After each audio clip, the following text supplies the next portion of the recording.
editor-in-chief of Theoria, a journal of social and political theory, and welcome to our third live stream event and the first time that we are doing a live stream on one of our special issues. The special issue in question is issue 181 on the politics of recognition that was edited under the leadership of Dr. Chris Alsobrook, who is and the director of the and Center and others. and Abraham Olivier. Oh, my apologies. And Abraham Olivier. Um, so my job is really just to welcome you all and to hand over to Dr. Alsobrook, who will now chair the rest of the session. So welcome and over to you, Chris. Thanks, Lawrence. Thanks, and welcome everyone to today's live stream seminar. My name is Chris Alsobrook. I'm the director of the Center for Leadership Ethics in Africa at the University of Fort Hare, where I work also with Abraham Olivier, who co-edited this special issue. So today we're going to be discussing the topic of normative ambivalence in critical theories of recognition, and the role of critical theories of recognition for the diagnosis of conflict and oppression. That was the topic of the special issue. And joining us today are Abraham Olivier, Jimpo Maponya, Olerato Mokombotsi, and Jane Gordon, Pedro Dubensky, and Andrea Hurst. So we'll be talking a little bit about the issue and the various contributions to this the special issue. The special issue came out at the end of 2024, and now in 2025, we're seeing an abrupt halt all of a sudden to 3 decades of rapid globalization, liberal democratic free trade consensus coming to a collapse with the fracturing of post-Cold War order. And it seems the encounter between the self and other, relations of recognition, misrecognition, and relations of power have played a central role in philosophical understanding of agency and identity in politics and ethics. So that's some of the contexts that we came together for this topic. So for a long time, the concept of recognition has played a central role in phenomenology, also in critical theory, and a strongly normative role, for instance, in Axel Honneth's work. So a number of papers in this special issue deny any special normative significance to recognition. For instance, Andrea Hurst argues quite strongly that love is stimulated by misrecognition and by surprise, and not the stifling sameness of recognition. And Olerato and Pedro have both denied any special normative status to the relations of recognition. Olerato looks at Hegel's classic formulation. Pedro considers Fanon on recognition in revolutionary Algeria. So really the question then is if recognition holds no intrinsic secure normative or critical traction, and relations of recognition are ambivalent, normatively ambivalent, then at this time of serious crisis, global crisis, of pronounced misrecognition, inhumanity between different political, cultural, ethnic groups, religious groups, so what critical role can the concept of recognition play in the diagnosis of conflict and oppression? So we're going to start first with Prof. Abraham Olivier, the co-editor with me of this special issue. Abraham is a professor of philosophy at the University of Fort Hare. He's leading research on African phenomenology, and he's long been engaged in research on the phenomenology of pain in philosophy of mind, in animal ethics, African philosophy. Might call him Professor Payne, like our Vice Chancellor at Fort Hare, Prof. Bushungu. So Abraham, could you perhaps tell us what considerations or concerns prompted this set of reflections on recognition in the issue, and how that informed your contribution, which considers the recognition of animal pain? Yes, thank you, Chris and Lawrence, everyone. So mostly, as in this special issue of Theoria, which we co-edited, philosophers deal with recognition or misrecognition between humans and not between human and non-human animals. And my contribution is an attempt to address this gap. I'm doing this by focusing on the problem of recognition of non-human animals, and specifically the recognition of the pain-related suffering humans cause non-human animals. So animal pain, so I think we all know, is mostly caused by domestic use. For example, massive intensive farming worldwide reflects disregard of the pain and suffering humans cause animals. And this calls for the recognition of animal pain and suffering. My focus is going to be on pain-related suffering, that's not in suffering in general. The aim is going to be to argue for recognition in the phenomenological sense of giving adequate regard to pain experience in animals and the capacity to express it in their own specific, species-specific terms. That's quite important, in a way that will motivate us to prevent it. So I'm going to say a little bit about that. Just note the contemporary discussion, as you will know, holds largely a narrow understanding of recognition in terms of mutual recognition, and mostly just between humans, as I indicated. And some call for a wide understanding of recognition in terms of adequate regard. Accordingly, the value or a valuable feature of any entity is affirmed, regardless of whether they are aware of such affirmation. This allows for animals to be objects of recognition, even if they are not themselves considered subjects of recognition. I'm going to advocate and advocated in the published paper a wide understanding of recognition that allows for animals not only to be passive objects of recognition, but subjects held in adequate regard as capable of expressing, in their own terms, the pain they suffer. There are good reasons to do this kind of study, I think, to further answer your question. The first is there's very little research or recognition of expression of pain in animals. So I think to studies on recognition and also on the expression of pain, this is I think a novel contribution, or it fills some of the gap. And then the recognition of animal pain, I think that's the most important point, acts as a moral and political motivation for us to change our ways to cause them suffering. So let me say a little bit about pain experience in animals. Pain is generally associated with physical hurt and suffering, with mental agony. Pain-related suffering is typically viewed as acute or ongoing pain that becomes an enduring burden without the prospect of relief. I concentrate more specifically on physical pain rather than other forms of pain-related suffering. Physical pain itself is typically distinguished from psychological pain, such as grief, or social pain, such as political atrocities.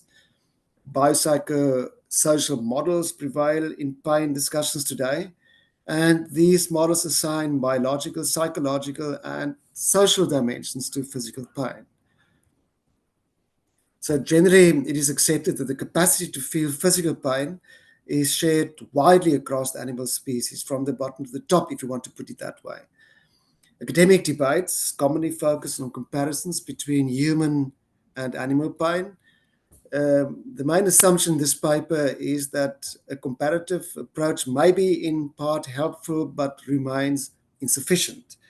For this reason, I take a phenomenological approach, with the assumption that it is not firstly important what pain animals experience, but that they experience pain. Now, the most widely accepted definition by Zimmerman of animal pain assigns to pain experience in animals several connected components, which are pretty much the same as we have in the main definitions of human pain. Firstly, pain is associated with actual or potential injuries. This requires the capacity of nociception, and many species qualify for this requirement. In addition to mammals, this includes, for instance, fish, crustaceans, as well as insects and mollusks. They all feel pain. Secondly, pain is associated with a sensory and aversive experience caused by an injury. This is what we typically would call subjective pain. An example is the avoidance or preference learning. And thirdly, pain is associated with an evaluative motivational component, which causes protective and vegetative reactions. Now, this together with aversive reactions is experimentally demonstrated even in what are considered less complex animals such as crabs. And then finally, pain is associated with modified species-specific social behavior. So all of that animals have in common. Thus, animal pain is a complex subjective experience with multiple biopsychosocial dimensions, including a sensory and affective state with negative valence that elicits motivational behavior. Well, in the final instance, the precautionary principle is often invoked, and this is what I would also do, the benefit of the doubt. The common pain definition is sufficient to recognize that animals have the capacity to suffer pain, even though we know relatively little about what their suffering exactly means. If we know that little, it doesn't mean they don't have pain. We should, supply or commit the fallacy of ignorance. Let me say just a little bit about the expression of pain in animals. I argued for the need to remain open to taking seriously how animals exactly may express pain in their very own species-specific terms. And this can be in species-specific linguistic terms or not in linguistic terms at all. I use the concept expression to refer to what concerns or matters or is significant to animals, and in this sense, what meaning pain has for them. These expressions, like I indicated, can be linguistic or non-linguistic. Neville Gregory offers a very helpful list of linguistic and non-linguistic expressions of pain in animals. Non-linguistic expressions might include, for instance, escape reactions, abnormal posture, gait or speed, guarding behavior, etc. And there's a long, long list, which I don't have time to repeat here. And then there are linguistic expressions of pain, which might include vocal forms of communication, for instance, vocalizing, groaning, whimpering, crying, squealing, screaming, groaning, etc. Also a long list. The point here is that there's good reason to describe expressions of pain even to animals which are regarded lowest in complexity on the so-called evolutionary scale and least capable of sentience. Essentially, the main point here is that the goal is to recognize the animal points of view, even to imagine what it would be like to suffer pain like another animal. After all, we are animals ourselves, and they won't understand our pain. Let me say just a little bit that I think I'll be finished within 10 minutes then, Chris, about moral action and also political action. So the recognition of expression of animal pain acts, I think, as a motivation for us to change our ways to cause them suffering. That's a further extension of recognition. In terms of moral action, I work a bit with McCormack's work, for instance, in the book, A Human Manifesto. Consider, for instance, two applications of her ethical approach to animal rights and studies. She endorses what she considers an increasing movement from animal rights to absolute abolition and away from the master's discourse imposed on animals without the possibility of consent. McCormack's critical remarks on animal rights, as indicated, are particularly relevant to animal studies of pain. Research mainly draws from experimental settings that inflict pain and suffering on animals to assess its effects without possible consent.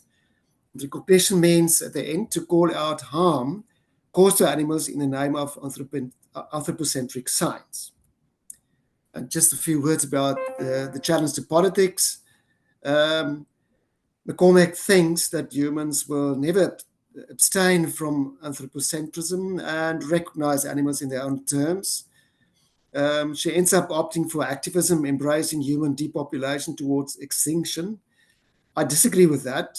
The advocacy of human extinction downright fails the recognition of those who suffered extermination or colonial violence and other forms of oppression. I rather agree with Shili Membe's advocacy of inclusivism in, for instance, necropolitics, and in his latest book also. Membe's political challenge is for politics to be radically inclusive. Such inclusive politics should afford rights, laws, legislation, and enforcement that can effectively prevent harm humans inflict both on other humans as well as on non-humans. This may sound optimistic, but it is no mission impossible. What sounds impossible is for what Mbembe calls a democracy for all, including non-humans. And I think that is quite a laudable aspiration. I'm concluding here with quotes from Derrida. We all know about the terrifying and intolerable industrial, mechanical, chemical, hormonal, and genetic violence to which man has been submitting animal life for the past 2 centuries, end of quote.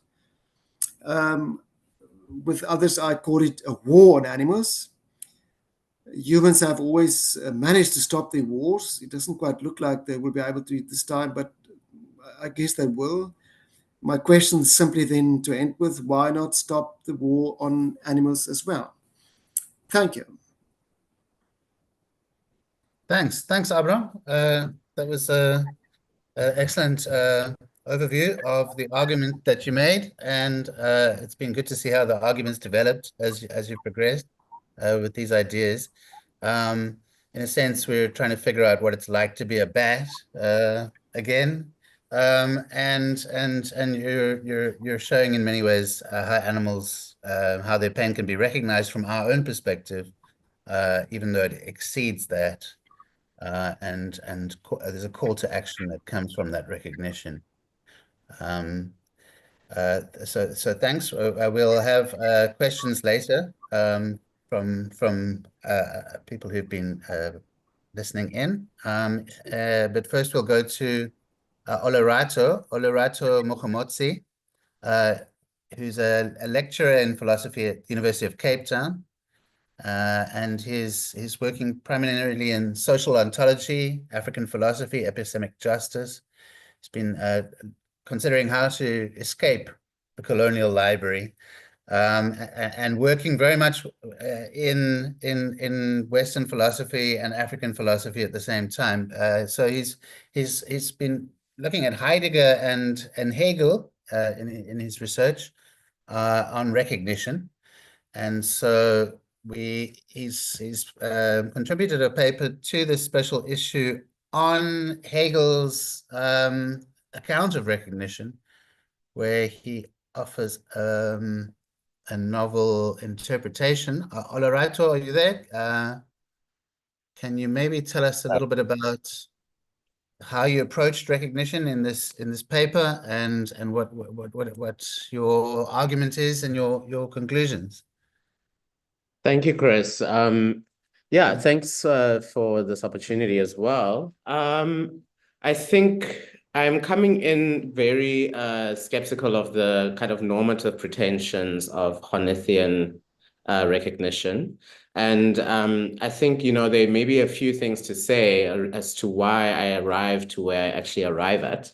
So I'm coming at it from the perspective of someone who is a reader of later Hegel and kind of prefers the interpretations of recognition that we see in the phenomenology of spirit and the philosophy of right. I mean, I know that recognition doesn't feature as like a central theme, or like it doesn't feature explicitly in the philosophy of right, but I think there are a couple of things to be learned from that. But Horneth's interpretation of recognition should be understood in the context of earlier Jenner philosophy, as they call it, Hegel.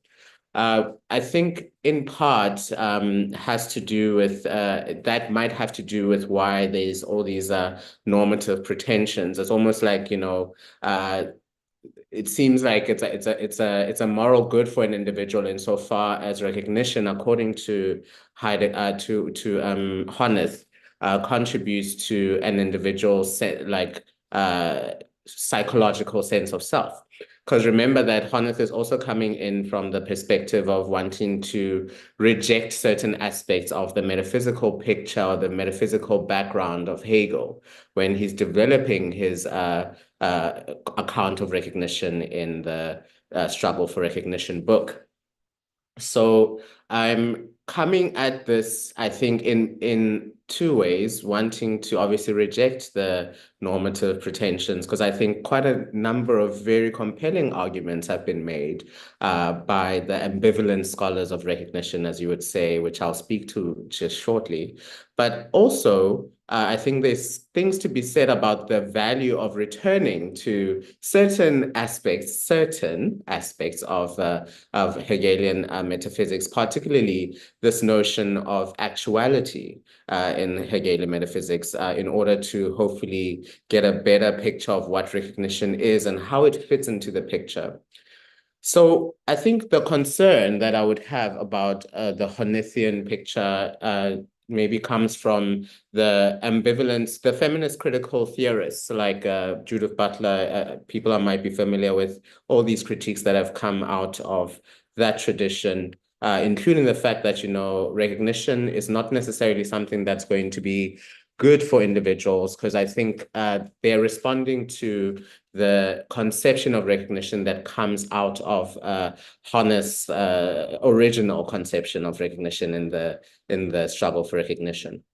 And I'm also speaking to this question of recognition, or I have the skepticism, or rather healthy skepticism of Honneth's approach, because I realize that Honneth's approach to recognition is actually one of the most strongly, I think it has a huge foothold in current recognition debates. So people tend to make use of that conception in order to build other form of understandings of, of conflicts, as you said, or oppression and so forth.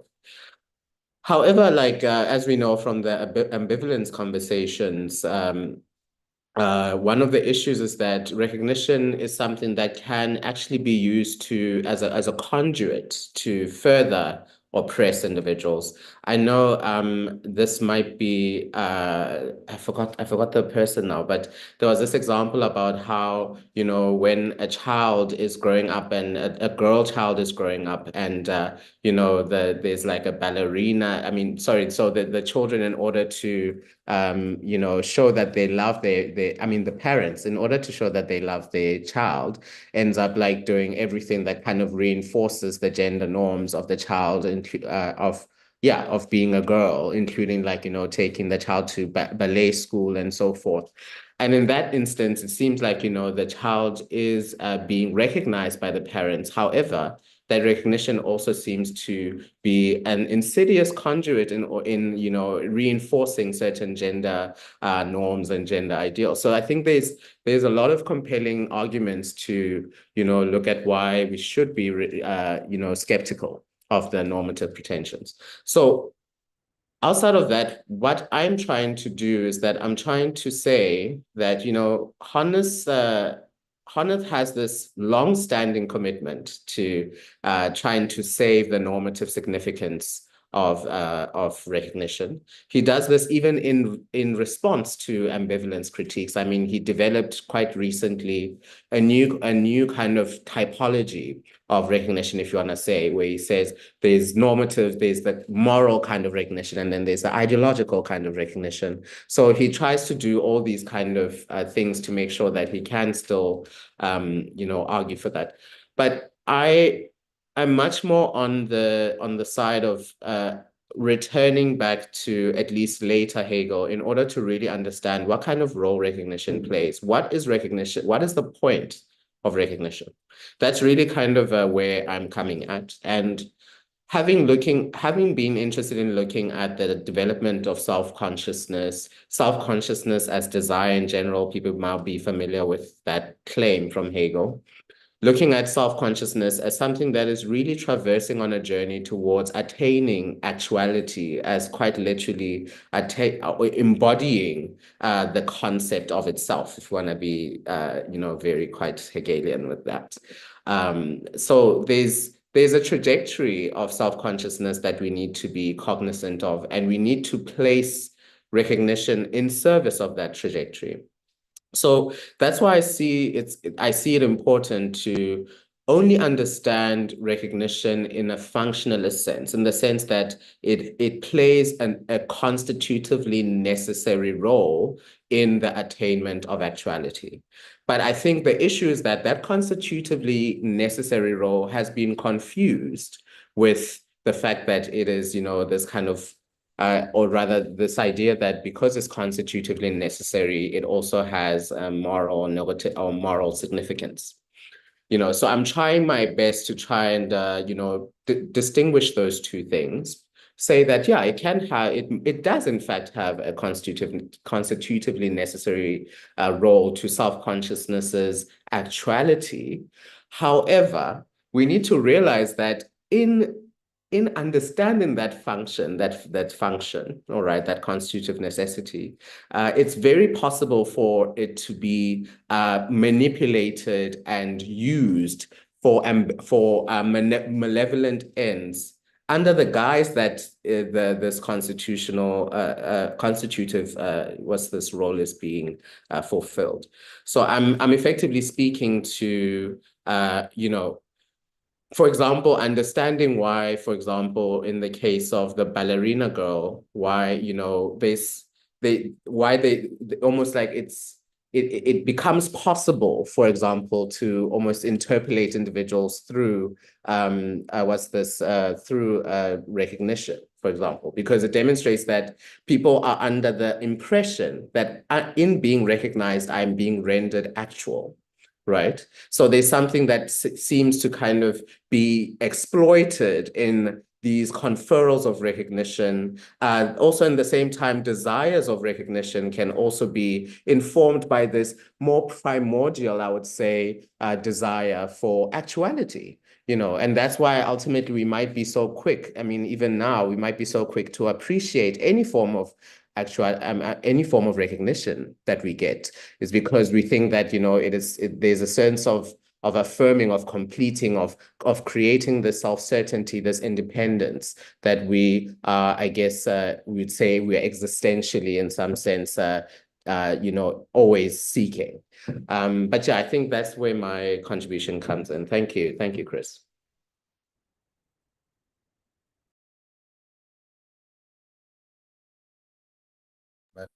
Thanks. Thanks. I was muted there for a second.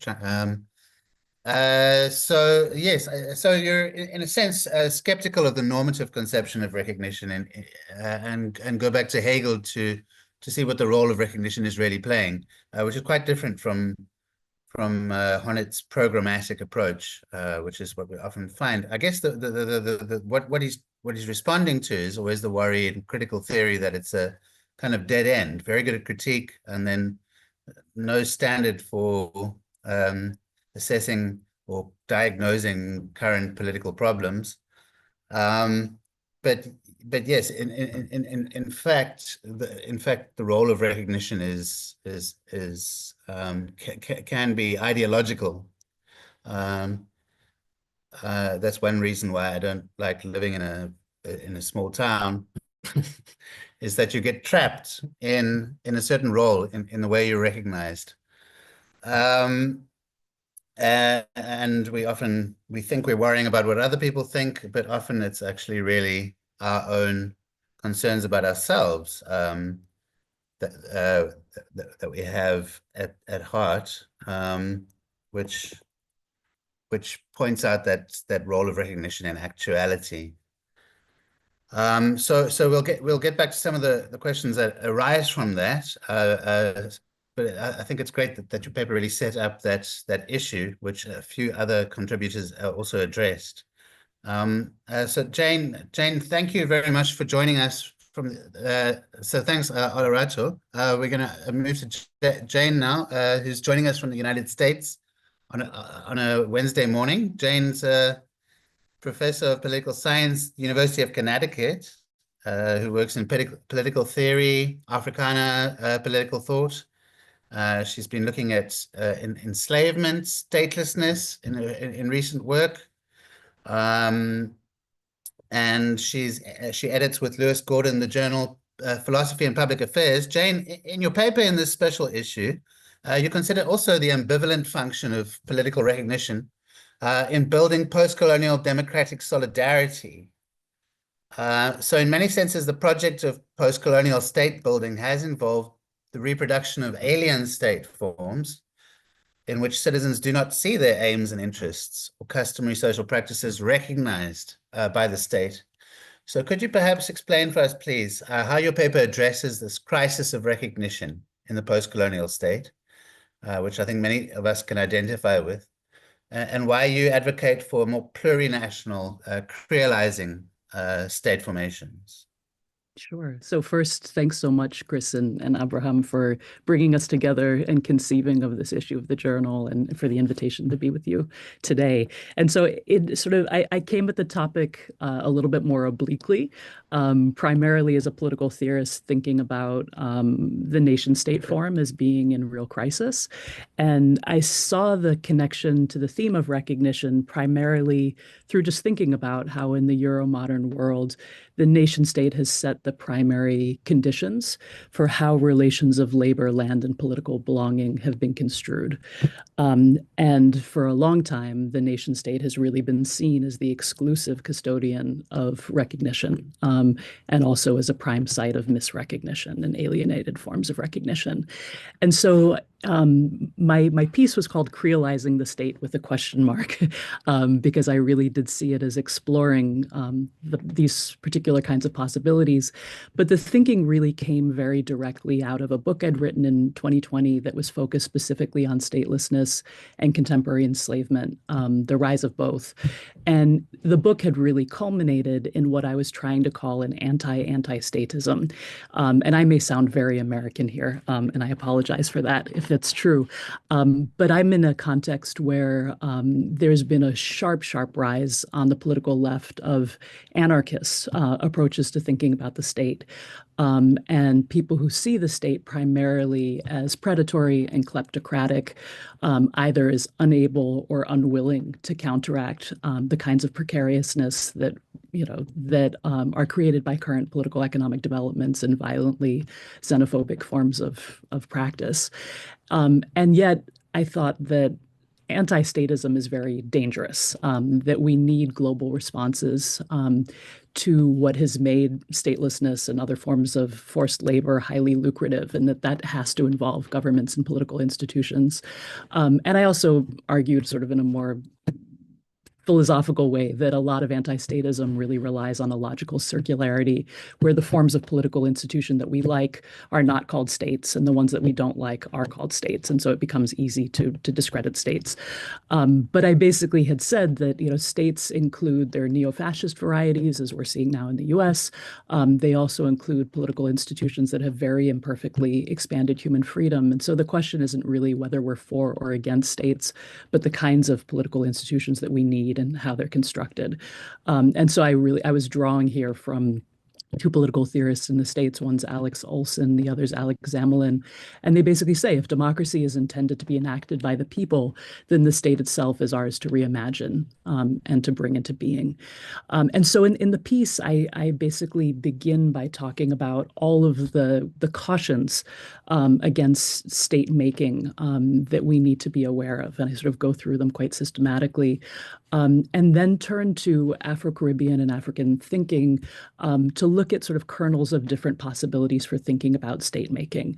And I draw primarily from the Haitian Constitution of 1805 that was authored by Jean-Jacques Dessalines, and then from the writings of Frantz Fanon that really distinguish nationalism from national consciousness, and the ways that those really resonate with the writings of Cabral and sort of the visions of dynamic unities that he offers. And then I end with looking at Kwame Chichea's writings about thinking about the meta-state in the context of Ghana.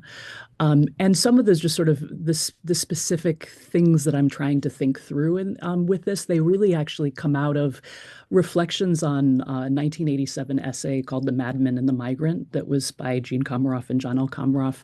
And they explain a distinction in the Tswana language between the words for work and the words for labor.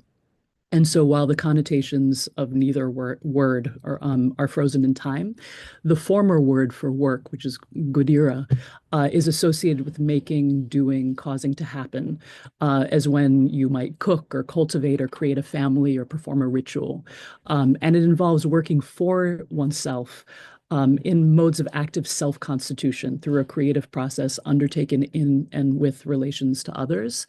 And its value lies precisely in producing and extending the self in ever-thickening ties of interdependence that make and remake social being. And that's contrasted with sort of the opposite word for labor in all of its alienated forms, which is bereka. And in Bereka, the whole point is that one's alienated in one's labor through the fellowship of kith and kin, and that personal forms of viability are eclipsed through the invasion of malign forces, culminating at worst in social death. And so wage labor in its alienated mode is sort of the quintessential version of that. And I was using those two terms because when many people think about the state, they associate it entirely with the latter term and positive institutions primarily with the former. And so what I was doing in looking through the Haitian model and then the post-colonial state building models was to look at the ways that sort of their efforts to thicken relationships of social dependence in multiple forms of recognition and mutuality, so that relations aren't sort of emanating from the middle downwards or outwards, but rather they're constant centripetal and centrifugal processes that are underway. And so I'll just speak very briefly about some of the more concrete instances of this and then stop. So part of the reason I think it's so useful to revisit abolitionist and anti-imperial state building theory is that I think they enact exactly what Samir Amin is calling for when he argued for delinking from hegemonic approaches to globalization. And those are precisely ones where recognition and conceptions of development and growth and all of those are really just premised on terms that serve Europe, the Euro-Americas, and maybe Japan. And everybody else is sort of engaged in a subordinate form of integration. And so what was so interesting about the 1805 Constitution of Haiti is how it conceives of state making and what a state can be. And so part of the thing that's so interesting about it is that it premises the state on an abolitionism, on the effort to recognize, first of all, through the naming of Haiti as Haiti, that racialized enslavement was introduced through genocide, and that remembering that genocide has to be central to a genuinely abolitionist form of state making. The other is that it obviously abolishes enslavement and demands equality before the law and outlaws the possibility of owning property in the form of human beings. But the part that interested me primarily, and I'm obviously not alone in this, many people have commented on it, is that the argument was that no white man could come to Haiti and acquire property, but white women of mixed children could, and former mercenary soldiers who were primarily German and Pole, who had fought for Haiti's military success, could also be citizens, but that all citizens would be designated Black, and Black citizens very specifically. But where the sort of point in my revisiting it was that the nature of membership was based on a record of political orientation, where one had contributed to the active throwing off of enslavement and the ongoing practices of enslavement. And so political recognition becomes something that's premised upon a political identity that's entirely about how one orients to the past and how one sees what can count as legitimate labor, and the relationship between labor and membership.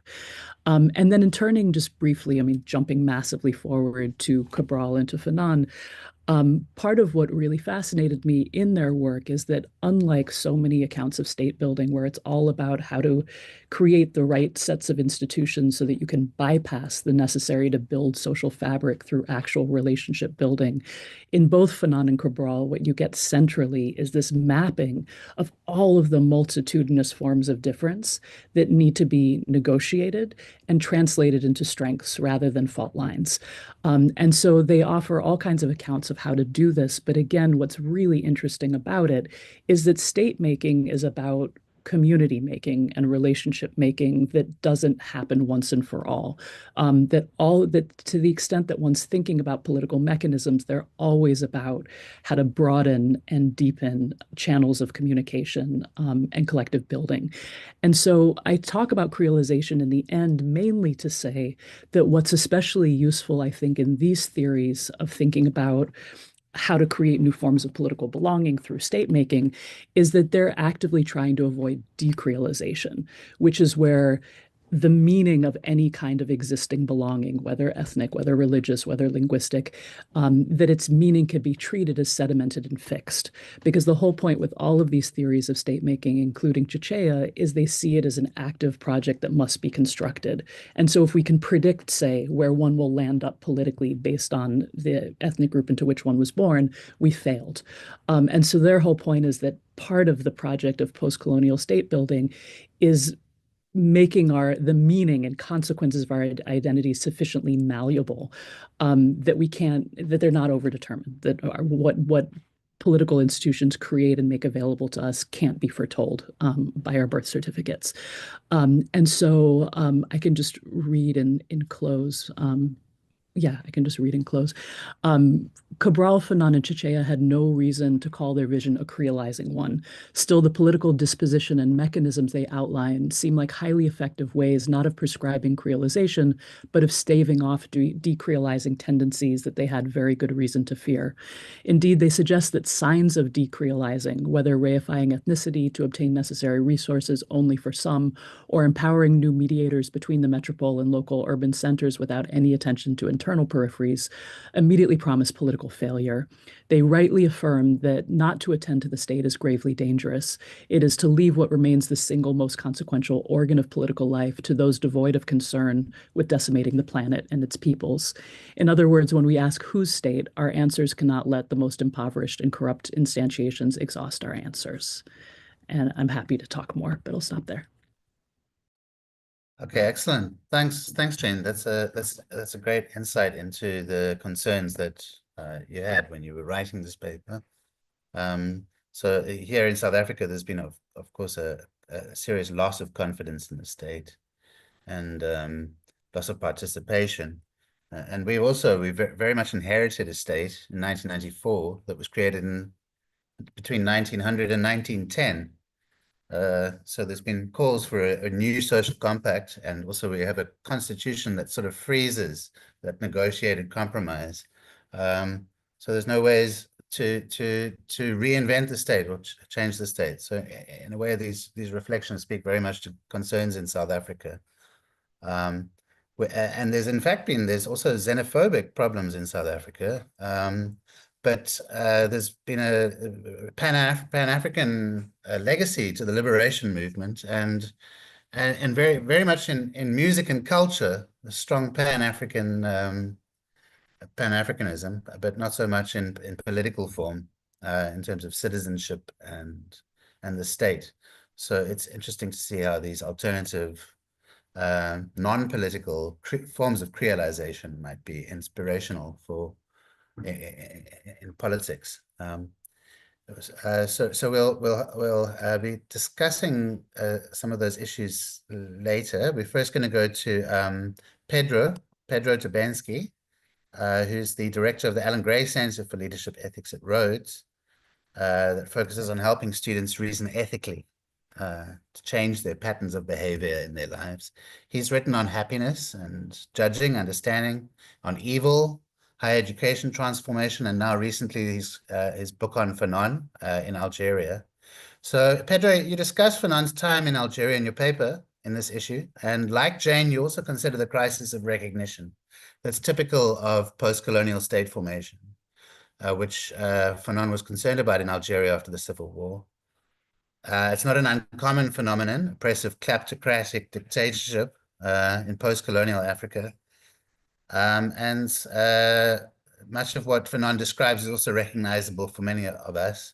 So you've been thinking a long time about effective conditions for civic solidarity in a fragile post-colonial state.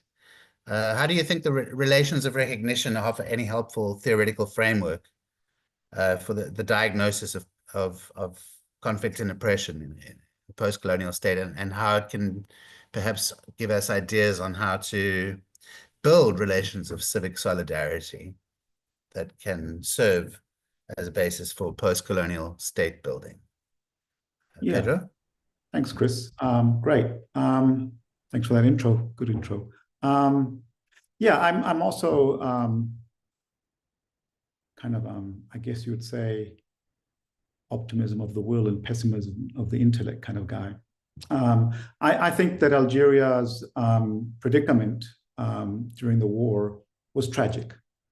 And I don't think, in the book, which is about comparing Fanon and Albert Camus in Algeria, which is not what this paper is about exactly, but it is tangential and it's part of that bigger project.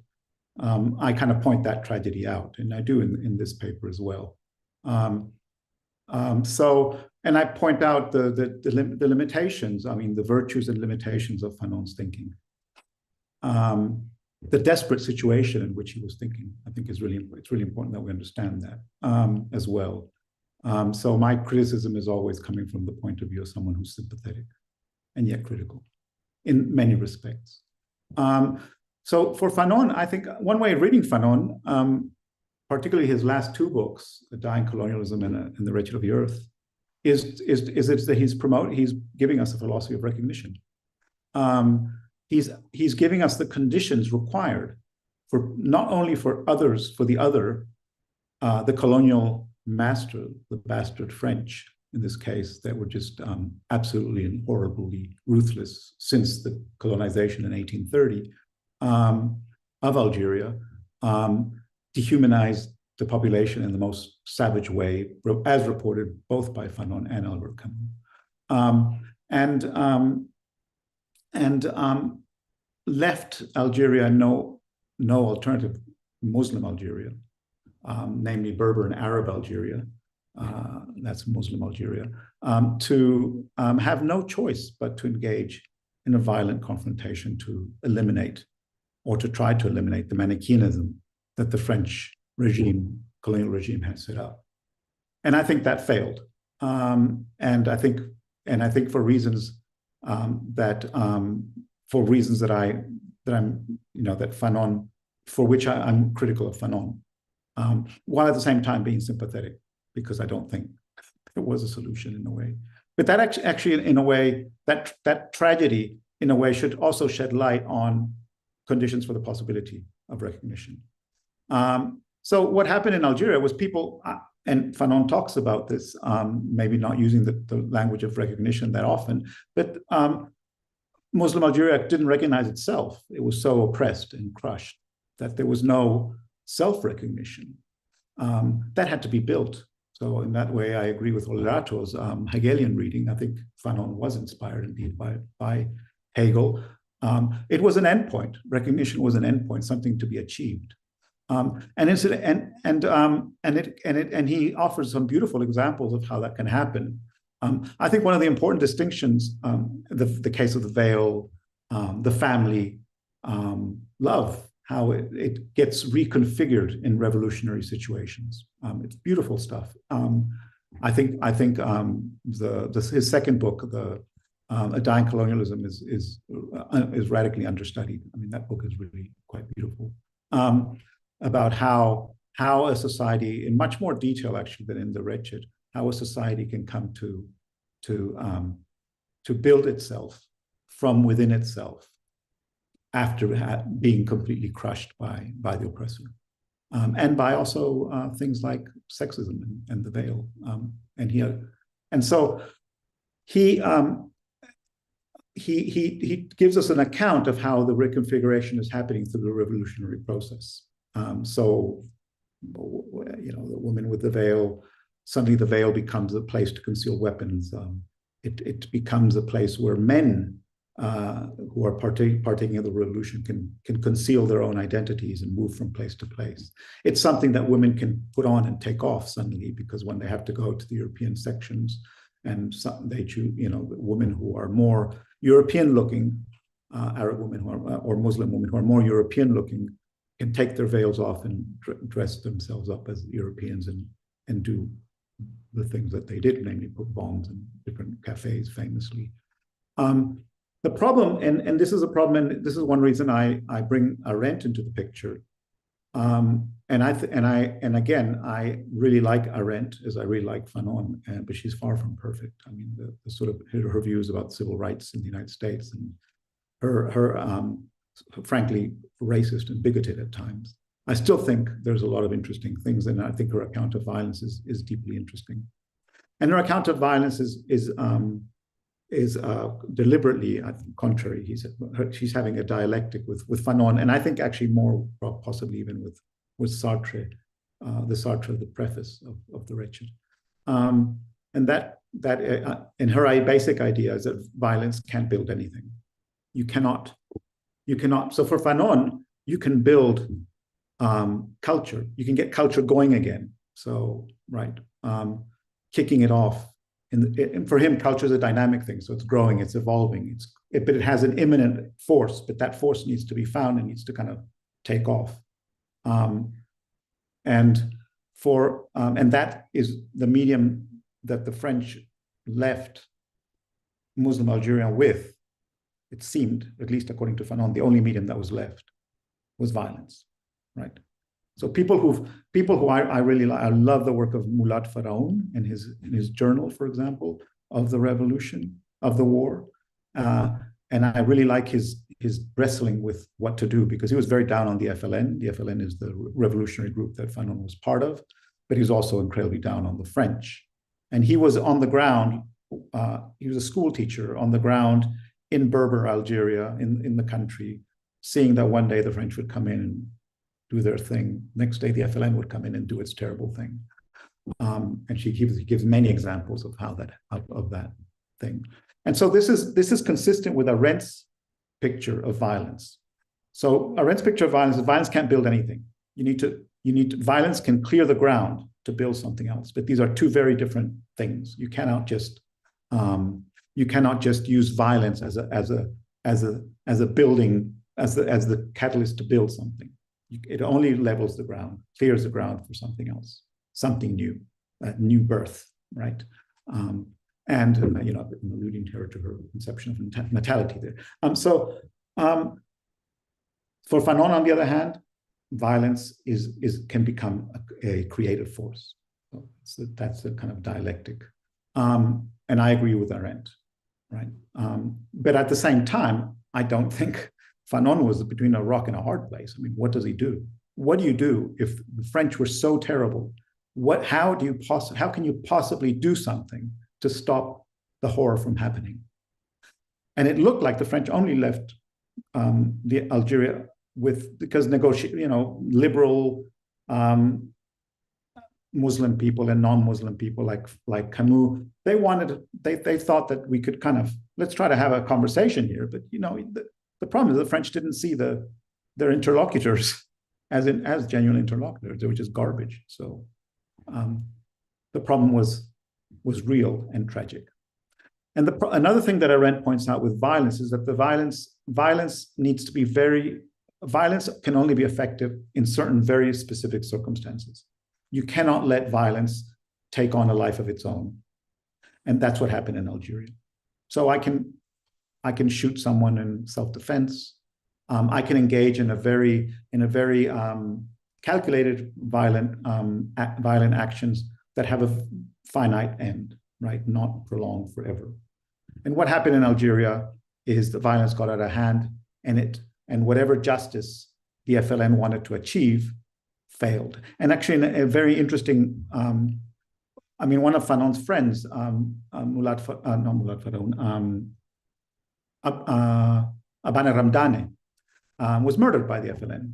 And Fanon famously quiet about that, except he tells certain friends in private, Simone de Beauvoir among them, and that's where we have records of the fact that Fanon knew that his friend had been murdered by the FLN, and people like Claude Lanzmann, who was kind of go-between, the director of Shoah, lover of de Beauvoir for a few years, etc., but also the editor of Sartre and de Beauvoir's journal. So he was a kind of mediator. He took the manuscript, The Wretched of the Earth, here and there. He went to see Fanon in Maryland when he was dying, and he spent a lot of time with Fanon. And he was quite cynical also in his biography, Lanzmann's biography. He's quite cynical about his past self and the admiration that he had for Fanon, because he saw what happened. What happened was we have the FLN dictatorship, which has been in power since 1962. And it hasn't been a nice dictatorship. It was a very murderous dictatorship. Fanon's wife committed suicide, in part in 1989, I think it was, in part because of the violence that happened in the Algerian War. Not the Algerian War of Independence, but the Algerian War, when there was pressure for the FLN to leave power. There was an election. The election, basically, people voted the FLN out. The FLN didn't accept it, and that led to a 10-year bloodletting cycle. And Josie Fanon committed suicide in that context. So this is the problem, and the question I asked: how do you construct? How can you? So there's a dilemma here. On the one hand, conversation is going to help. You can't get rid of the French in that way, and you can't build a society of solidarity where people recognize each other as equals. In that context, you engage in violence, and it gets out of hand. It takes on a life of its own. The FLN killed many more Muslims than the French, I think, actually. And so, how do you, in internecine battles, paranoid attempts to rid the FLN of spies, etc., etc. So how do you, and then the revenge killings of the Harkis, who were Muslims fighting on the side of the French after the war. And the numbers are unclear, but it was many. The French abandoned them to their fate. So and the question, I continually ask this question. It's a question that I leave the paper with, in a way. I kind of throw it. It's inconclusive. How do we end up? How can we construct a society where we can genuinely recognize each other in context where power imbalances are extreme, dehumanization by those in power is extreme, and they seem to leave you only with one alternative, which is not which will end up undermining it, almost certainly undermining its own justice promoting aims, recognition promoting aims. So Lanzmann describes it as a country of the new Algeria as a hobbled and lame country, where people are still messed up, basically, and where mission has not taken off. And I just want to read one passage from actually Sadi Yassef. Sadi Yassef was the commander of the Wilaya, the section of the FLN area that corresponded to Algiers, the capital. And he died a couple of years ago, but he wrote he was interviewed a few years ago. He's the producer of the Battle of Algiers, and the Battle of Algiers, that famous movie, was actually based on a book that he wrote. It's a wonderful movie. Now let me go to the paper. I just wanted to question. So here's, and I think this epitomizes the problem. So in Pharaon's words, at the time, if I had the money, I would have paid the French soldiers so that they would torture Algerians. Why? Because when an Algerian dies as a result of torture, he has 10 to 20 relatives who will avenge his death and join the FLN. This, to me, is really expresses the dehumanizing tendency of the violence that took over that country. And I think I'll leave it there. The violence, Thanks. Yeah. the violence that Okay. responded to the violence that started in 1830. Yeah, thanks, Pedro. Thanks. Yes, I guess one way to get recognized is to kill and murder each other, but it leads to a constant back and cycle. And violence, as you say, violence can't build a state. Although, in many senses, there are those that argue that violence is the very precondition of a state. And in South Africa, of course, we have ongoing civil war, which isn't called something called a civil war, but it's not stopped and and spiraled out as well, due to failures of recognition. Although, like violence, recognition itself is not a good or a bad. It depends what we make of it and what we make of the state. We're going to move. We actually, time is moving. So we're going to move to Dimpo. Dimpo, you've written critically on your in this article about Shel Mbembe's focus on the philosophy of resistance and the problem in African philosophy of an undue overemphasis on resistance politics. So we often hark back to the liberation movement and resistance politics, but you say that this overriding destructive masculine warrior agenda excludes the perspective of women. Dimpo Maponya is a lecturer at the University of Joburg. Her work focuses on African feminism and decolonial theory, and gender-based violence. So Dimple, why do you consider the philosophy of resistance a predominantly masculine approach? And how do you think this marginalizes women's perspectives in African philosophy and in political theories of recognition?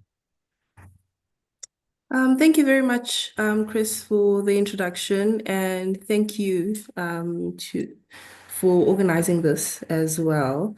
So for me, my contribution in the special issue was, in a sense, bringing together, like you rightly put, my research interests on African feminism as well as decolonization. So I was able to sort of bring these together. And I think what, in retrospect, when this paper was published and now, rereading it and looking at this, and even in leading up to, our exchange with planning for the seminar, it seems, I think, to me, it's really locating, or I would say, I think African philosophy exemplifies this normative ambivalence of recognition, where on the one hand, it seems very apt in identifying all the ills and oppression and the marginalization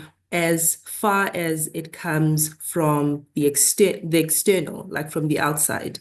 And I think it lacks the self-reflective capacity to be able to reflect on its own doing of philosophy that in fact seems to perpetuate much of what it seems to be resisting against, which is the history of colonialism and the colonization of knowledge, and all of those things. And the advancing of a singular perspective. And I think that for me was really where the problem is at, to say there's been a lack of recognition of women in the advancing of African philosophy. And I think this brings up a dilemma of, I think, maybe intra-oppression at its most extreme, but maybe, if I was to sort of speak about it in the context of this paper, I would say maybe a kind of intra-marginalization that exists here, where it seems, like I was saying earlier, it's almost very quick to reflect when oppression is on its own self or its own, but it's very difficult for it to be able to reflect internally of the ways in which it's been doing, it's been advancing its own agenda. So in the paper titled Advancing the Recognition of Women in African Philosophy, I sort of set the scene by just painting a picture of the marginalization of women in philosophy more broadly, and then I speak about the marginalization of women in African philosophy, which right now I'm not going to get too much into why this is the case, but leading up to it, I think I can sort of capture this, like you were saying, Chris, under the umbrella of philosophy of resistance. And I think this is one of the reasons why African philosophy finds itself in this problem, where for the most part, it's been doing the work of deconstructing and not so much the work of reflecting, as well as constructing or maybe reconstructing, if I were to say, resulting in what Mbembe calls philosophical poverty. So it's almost like a recycling or cycling of philosophical ideas. And much of this comes from the attempt to want to prove the existence of similarities across, across contexts.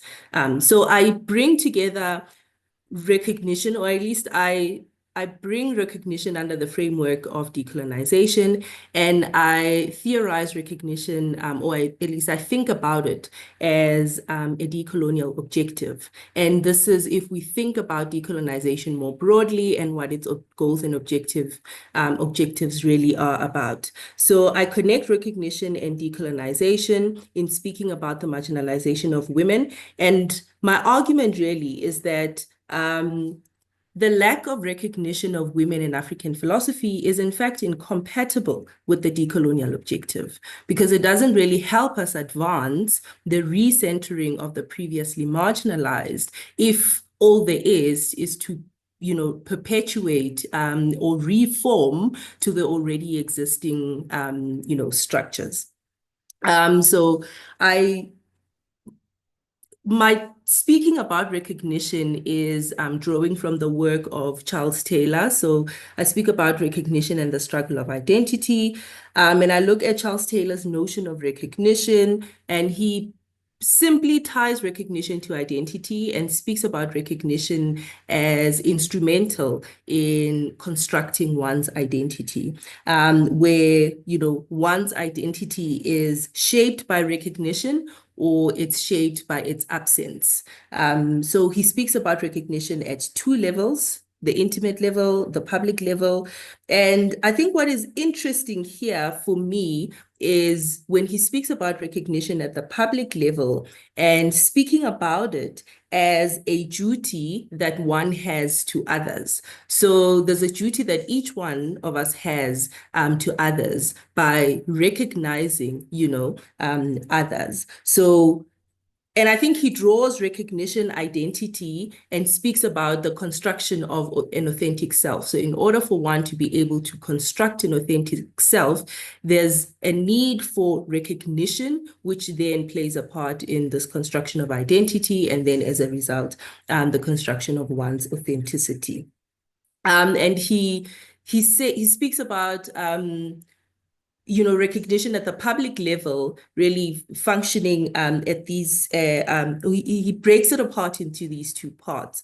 And he speaks about, on the one hand, everyone deserving of equal treatment, and secondly, everyone should be recognized for their unique identity. And all of these, or at least both of these, speaking to the duty that all of us have to others. And there's an extension in the literature by Akahimo of Taylor's notion of recognition, and he speaks about recognition as something that depends on affirmation by others. And I think this is interesting because later on in the paper, I then draw from the literature on African philosophy and African conceptions of personhood. And I think there's very close similarities that can be drawn here, where if on the one hand we speak or we think of recognition as something that depends on others, I think it's similar to the ways in which African personhood has been conceptualized in African philosophy, where one's personhood relies or depends on others. And I also bring in Chris in that conversation. I mean, his work on human dignity speaks about how dignity is also something that really necessarily depends on others. So what does this mean then for lack of recognition of women? Before I speak about what it means for lack of recognition of women in particular, I do sort of speak about more generally about what lack of recognition really means, or what the consequences of lack of recognition could be. So Akahimo speaks of lack of recognition as not only a lack of human dignity or a negation of oneself. He speaks about lack of recognition as lack of due respect. I mean, he simply puts it like it's just a lack of due respect, not recognizing another person. But I think there's a much more serious implication to this lack of recognition if you look at Taylor's work. He speaks about a lack of recognition and its ability to induce self-hatred, where one can assume inferiority, which can result in a very unhealthy dependency on the other for recognition and validation. And ultimately, it creates a very disturbing relationship that one has with their environment. So now speaking to lack of recognition in the context of women and in the context of African philosophy, what does this mean?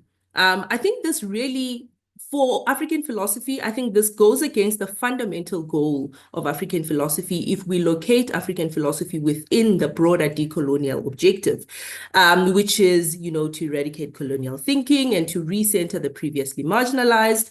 I mean, firstly, the lack of recognition of women results in an incomplete attempt at decolonization. And I think at the most basic level, if there's a lack of recognition of the other, that simply just goes against, the broader objective of decolonization. And secondly, the lack of recognition of women in African philosophy is also detrimental to their personhood, because if we speak about recognition as fundamentally significant to the construction of one's identity and one's personhood, as well as recognizing one's human dignity, lack of recognition is detrimental to their personhood, as it may be read in extreme cases as the denial of personhood for African women. And based on the links between recognition and identity, it seems reasonable to deduce that this lack of recognition denies women the opportunity to reconstruct their identities in a world that has persistently denied their existence. And this supposes a negative relationship between African women and the social world, one of constant frustration and suffering, and not of personal expansion. And I think, this really gives a picture, or at least ties this whole decolonial story, African philosophy, as well as a recognition. So I end off the paper. Well, I started off as a cautionary sort of attempt, because recognizing the struggles that face African philosophy as a discipline, as a discourse, also considering, the history of the discipline. And I think the reason I really speak about it more as a caution is I speak towards the end of the paper of the challenge of addressing intra-oppression. I think this is a challenge that can really, that can apply to any intra-oppression, intra-marginalization, endeavor. And I speak of the burden of silence, and I speak about the burden of silence within the context of race loyalty, drawing from the work of the Black feminist literature that speaks about just the problem or the difficulty that race loyalty brings for intra oppression, so to speak. So there's a sense in which, because oppression or because marginalization or because the lack of recognition occurs from a within perspective, there's a sense in which we try to be very, cautious and very sympathetic and very accommodating when we try and address these kinds of things. But I think really the point I was trying to make in this paper is to just say we need to be very critical about how we philosophize for, in particular, the context of African philosophy, but also very broadly to post-colonial studies and decolonial studies, to say we need to be very critical and very creative, how we conduct our work, how we philosophize, given these historical, consideration, lest we find ourselves in these very same structures. Like, I mean, when you were introducing Olerato earlier and you're saying he's battling between or trying to escape, these colonial frameworks, we need to be critical, conscious, and aware, and practice this reflexivity at any given point. Yeah, Thanks. I think I'll stop there. Thanks, Tempo. That's fascinating. In fact, there's more. What you described is in fact coming. It seems you've developed your thoughts since this paper further, Yes. And this gives us a good insight into where you're coming from. Yeah, African philosophies, of course, there's a strong affinity with Taylor and African philosophy of personhood and Ubuntu, and in a sense, then it's strongly normative. I suppose recognition is not intrinsically normative, but it is so from our relations with each other. And this makes women especially vulnerable to the politics of recognition. So in fact, it has a strong normative role. But Andrea, I'm going to just move on to Andrea for the who will be talking last in this session. She's denied the normative status of recognition in her paper. She's written about love and relations of intimacy, which is also what Colby Dickinson wrote about also in this special issue. Andrea is a Saatchi chair at NMU. And Andrea, you advocate a healthy ethic of non-recognition in love in this article. And you extend this to political obligations of civic solidarity. So what do you think that why do you argue that non-recognition is preferable to the politics of recognition and this agonism of contestation? Yeah. Thanks. I don't, and not exactly, and yeah. all of those qualifications. Thanks. Maybe you could tell us more than about your paper. Thanks. Yeah. In a way, this paper does speak fairly directly to the question that you posed in the beginning. So the idea that sort of underpins it is this idea that it's actually unrealistic to expect recognition theories to give us a sound normative basis for diagnosing social injustices. I think this expectation just does not correspond with the inherent unavoidable complexity of the philosophical concepts we rely on to understand ethical life. So it's time to give it up. The time is long overdue for that, I think. And by now, kind of learning from thinkers like Derrida, we really should humbly acknowledge that ethical life is shaped by ambivalence.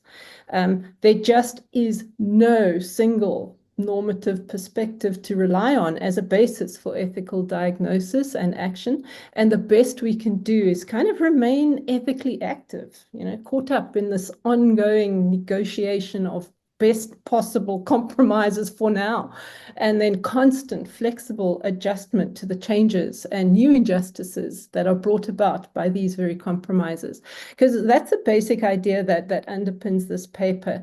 It actually is also about Charles Taylor and his politics of recognition. And what I argued is that Charles Taylor makes the same point in his article on the politics of recognition, where he discusses the two main normative versions of the politics of recognition.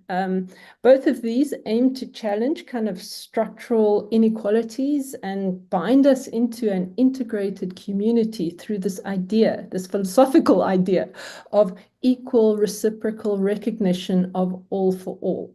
Now, that I've called the, or philosophy's ideology of eros. And remember, eros is that binding force in the universe. And if it could reach its ultimate aim, it would bind everything into one unified whole.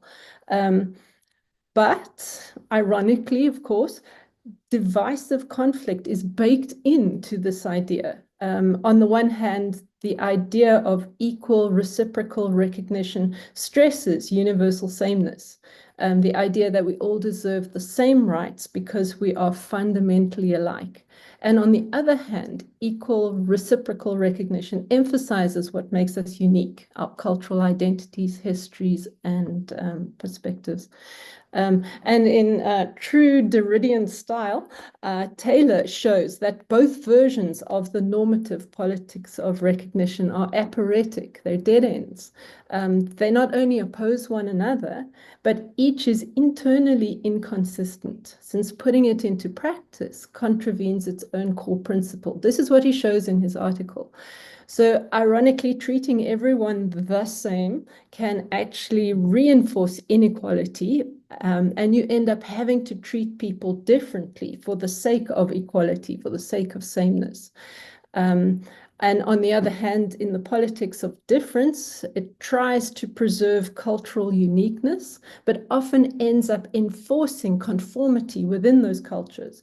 So trying to protect uniqueness in the whole undermines uniqueness in the parts.